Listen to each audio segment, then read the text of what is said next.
At nakasama niya isang housemate, ka-housemate mo. Yes. Sino nga ba to mga kabunso? Ay, bunso. Bakit ayaw mo na lang tawagin babe kasi? Para hindi ka masyadong nagkunwari ka pa eh. Ayan tayo.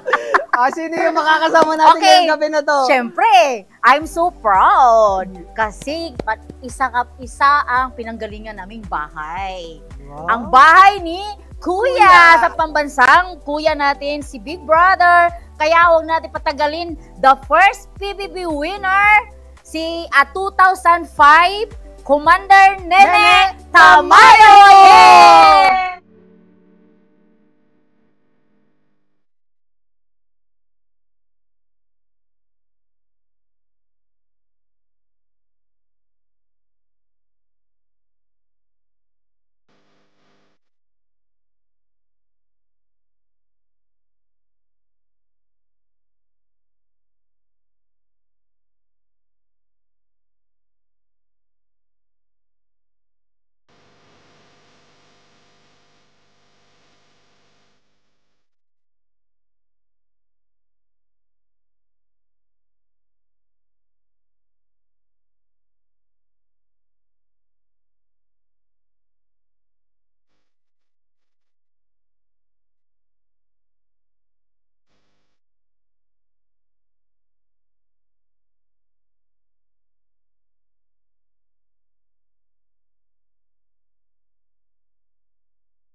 Oh!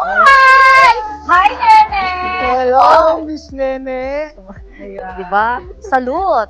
Commander Nene. Salute. Yes. Hi, Commander good evening Nene. sa inyong lahat at Yes. good evening sa mga nakakasama natin ngayong gabi at sa mga magiging bagong housemate ni Kuya. Magandang gabi sa ating lahat. Happy Friday! Yes! Happy Friday! Uy, nag-goosebump ako. Hmm. Kasi minsan-minsan lang kami magkitaan. For how many years magkita lang kami pag mag-o-open na yung PBB, ganun. Bibihira lang. Oo, bihira lang. Kumusta ka na, Mare, Commander? Okay na, alright.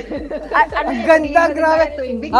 Habang pinapalabas po yung BTR? yung BTR ninyo, May grabe, sinabi siya. nakatitig na ako sa inyo. Oo. Walang pagbabago until now, parang mas bumata kayo eh. Oo. Parang palatandaan na happy marriage siya. Success. Yes. So baka naman may mga tanong ka. Kung curious ka kay Commander. Di ba nanonood ka noon? Inaano ko pa, pinapasok ko pa O, sa isip ko eh. So Kasi hindi ako, na-amaze ako. Actually, years ago, di ba? 2005. Almost 2 decades na. Oo. Idol ko eh. Ay! Idol ko sa totoo. So natupad na yung pangarap mo. Oo, sabi ko nga, totoo ba? Makakasama natin. Akala ko na. Di ba, naakala mo yung isa, di ba? So blessing, baka mapanood niya. So next na lang siya. Pagaling siya. Kasi nga, he doesn't really wanna be sick. So yun, minsan sa weather din kasi ngayon, tag-ulan na, alam mo na, bad weather, malakas ang ulan, tapos biglang mainit. Kaya hindi mo rin talaga masabi, nagkakasakit. So dapat talagaan din talaga natin yung mga katawan natin. Alam mo na yan, Mare. Mga 40-something. So, pero kamusta na po ba ngayon?